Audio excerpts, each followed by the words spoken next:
And Sonia Gandhi is campaigning in the right earnest. Let's go to Rai Bareli. Let's listen in. Now, this is one constituency where she's won with a huge landslide.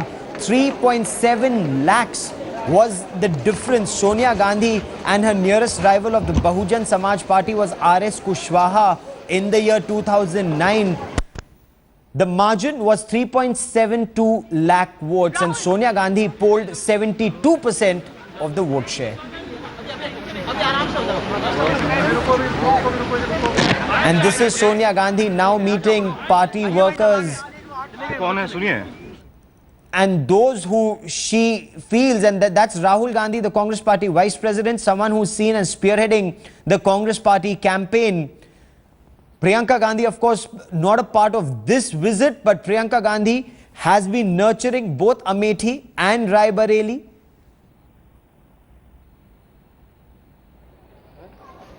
Rahul Gandhi in conversation with SPG, and that's Sonia Gandhi after meeting party workers. She's walking back towards her car, and look at the symbolism here. Sonia Gandhi being driven by Rahul Gandhi, the man behind the wheel, the man in charge of the Congress Party campaign.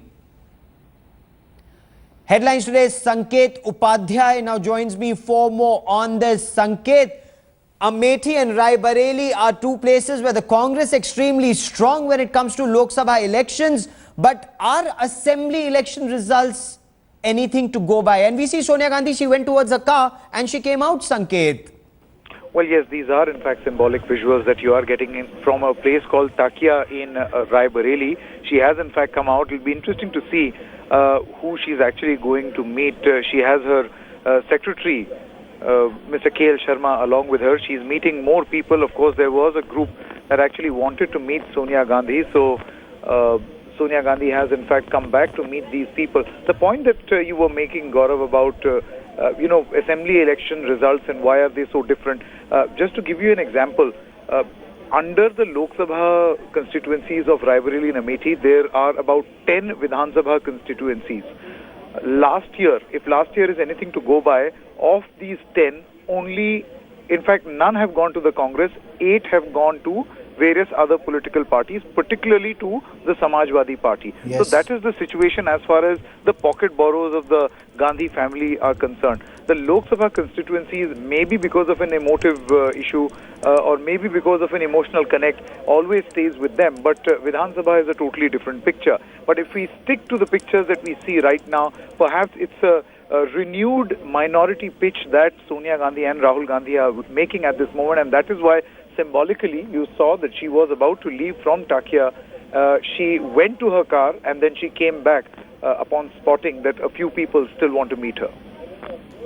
Now, when we look at these pictures and the symbolism of the pictures, Sanket, Sonia Gandhi reaching out to the minorities, she met the Shahi Imam of the Jama Masjid also yesterday and said secular vote. She's been quoted as saying that secular vote should not get divided, and this is something that the Congress is really trying hard to ensure, and the Samajwadi Party has actually obliged by not putting a candidate against either Sonia Gandhi or Rahul Gandhi at Amethi and Rai Bareli. Absolutely, and that is also being seen in the political circle as some sort of a match fixing that has presently gone on between the Samajwadi Party and the Congress, where the SP has decided not to field a candidate against both the Gandhi members, the family members, whether it is Sonia Gandhi or it is Rahul Gandhi. In fact, the visuals that we are getting you now on your screen is Rahul Gandhi and Sonia Gandhi in fact leaving from that place called Takia, where they were supposed to meet senior Muslim clerics as well as members of the minority community. Now they would be heading back to Lucknow and then eventually to Delhi. Tell us more about the minority push of the Congress Party. The minorities are something, and especially the Muslims, the party is banking heavily on the Muslim vote in the forthcoming in the Lok Sabha elections. Well, it is a core constituency as far as the Congress Party is concerned, and particularly in Uttar Pradesh, Muslims constitute close to about 15 to 16% of the vote bank, and that is why they become very, very significant. And in the backdrop of the Muzaffarnagar riots and the feeling among this community that the Samajwadi Party has not done much for them in UP, it is traditionally said that Mulayam Singh Yadav or Samajwadi Party